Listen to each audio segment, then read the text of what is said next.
Jesus. Mission accomplished. Nagawa niya, natapos niya. Yung pinakamahalaga na makamtan ng tao, ang kaligtasan. Dahil alam natin na kay Jesus, siya yung ating pag-asa. Kay Jesus, siya yung ating tagumpay. Kaya para sa atin po lahat ito, na inaalala natin ang pagkamatay ng ating Panginoong Jesus. At dahil doon, napakahalaga po yung ginawa niya para sa ating buhay. Kaya ngayon po, tungkol po sa buhay na Jesus na kanyang ibinigay para sa sangkatauhan. Sabi dito po sa ating Biblia na kung hindi dahil sa pagkadanak ng dugo ng ating Panginoong Jesus, walang pagkatubos ng ating mga kasalanan. Kaya ngayong pong araw, nang napakahalaga po na ginawa na Jesus sa cross dahil po sa pagkadanak ng kanyang dugo, ito po yung sinasabi nating pagkatubos. Yung pagkatubos, ibig sabihin po nito ay ownership. Tayo po ay pag-aari ng Diyos. Kung kaya't gusto niya na ang ating buhay ay walang sinumang makapagtatalo sa atin. Alam niyo ba na ang nangyari sa kasaysayan ng tao, noong si Adan at si Eva ay inilagay ng Diyos doon sa Garden of Eden, nandun po na siya po ay na-testing. At dahil sa pagka-testing niya, alam natin na sila ay nahulog sa kasalanan. Bakit? Dahil nilinlang po sila ng kaaway. Na sinabi ng kaaway, hindi totoo yan. Kung kayo ay kakain yan, magiging kagaya kayo ng Diyos. At sinabi ng Panginoon sa kanila noon na kung kakain kayo ay mamamatay kayo. Pero hindi nila pinakinggan yung sinabi ng Diyos na sila ay mamamatay, kundi ang pinakinggan nila ay si Satanas. At nangyari po na nagkasala ang tao.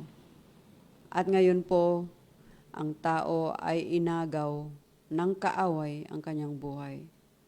Kaya naging pag-aari na ni Satanas ang tao na tayo ay naidamay sa kasalanan ni Adan at saka si Eva. Subalit mga kapatid, just after na nagkasala ang tao, nangako ang Diyos na susolusyonan niya kung paano maangkin muli ng Diyos ang tao. At yan po yung sinasabi nating redemption, pagkatubos. Kaya kung tayo po ay magsasanla ng atin pong mga alahas at anumang mga sanlayan, ang pangtubos po natin, kung gusto na nating tubusin, ay pera. Pero alam nyo ba, sa kabayaran ng ating kasalanan dahil kamatayan, kamatayan din po ang pinangtubos ng ating Panginoong Hesus mula sa kamay ng kaaway. Kaya ngayon po, sinasabi po dito sa Biblia na sabi niya dito, ngunit ngayon, ganito ang sabi ng Panginoon, siya na lumalang sa iyo, O Jacob, siya na nag-anyo sa iyo, O Israel, huwag kang matakot, sapagkat ikaw ay tinubos ko. Tinawag kita sa pangalan mo, ikaw ay akin. Kaya tayo ay pag-aari ng Diyos at mula noong si Jesus 2021 na ang taon ngayon, 2021. Ganun po yung haba ng biyaya ng Diyos kung saan yung kanyang pagkatubos sa atin mula pa noon hanggang ngayon, ang katubusan ay natapos na once na pinaniwalaan natin ito, tayo po ay pag-aari ng Diyos at hindi lang pag-aari, kundi tayo na ay mga anak ng Diyos. Dahil alam nyo ba na sabi ng Bible, hindi lahat ay anak ng Diyos. Sino ba ang anak ng Diyos? Yung lahat ng mga sumusunod sa Kanya. At lahat na tinubos ng Kanyang dugo ay naging anak ng Diyos. Bagamat tayong lahat ay nilikha ng Diyos, kundi hindi lahat ay anak ng Diyos. Kaya napakadakila po ang Diyos, napakaganda po ang plano niya sa atin. Kung kaya't hindi niya hinayaan na tayo ay mawalay mula sa kaaway. Sabi po dito sa Jeremiah 15:21, at ililigtas kita mula sa kamay ng masama at tutubusin kita mula sa kamay ng mga walang awa. No, kaya titignan natin yung ginawa ni Jesus, yung nangyari sa ating buhay dahil sa ating pagkatubos. Una po ay pinagkasundo niya po tayo sa Diyos. Ang namagitan po sa atin ay si Satanas. Subalit, si Jesus mismo pumunta dito sa lupa para tayo ay maging kaibigan ng Diyos. Tayo ay tinubos niya para maging pag-aari niya. Tayo ay nilinis niya mula sa ating mga kasalanan. No, kaya dahil sa dugo ng ating Panginoon Jesus na siyang nagtubos sa ating mga kasalanan, ang gagawin lang natin, tayo ay i-confessal natin ang ating mga kasalanan. At lilinisin niya tayo sa lahat ng ating mga kasalanan at mga kalikuan. Yun po yung ating bahagi. Nandyan yung kanyang dugo na siyang makapaglilinis, kaya tayo rin ay tatawag na humingi ng kapatawaran sa Kanya. At once na humingi tayo ng kapatawaran, ang salita ng Diyos, sabi niya, na patatawarin niya tayo at lilinisin niya tayo sa lahat ng ating mga kalikuan. At sabi sa Bible, mapalad ang taong pinatawad na ng Diyos. Kaya ang kapatawaran ay sa pamagitan ng pagkukumpisal natin, Lord, patawarin mo ako, inaamin ko na ako ay makasalanan, at dahil sa dugo mo na dumanak sa krus ng Kalbaryo, ito ay sapat para ang aking kasalanan ay maging malinis na at ako ay maging karapat-dapat na sa iyong harapan. At dahil tayo po ay naging malinis na, tayo po ay pinabanal niya. Yung pagiging banal, ibig sabihin, tayo ay inihiwalay.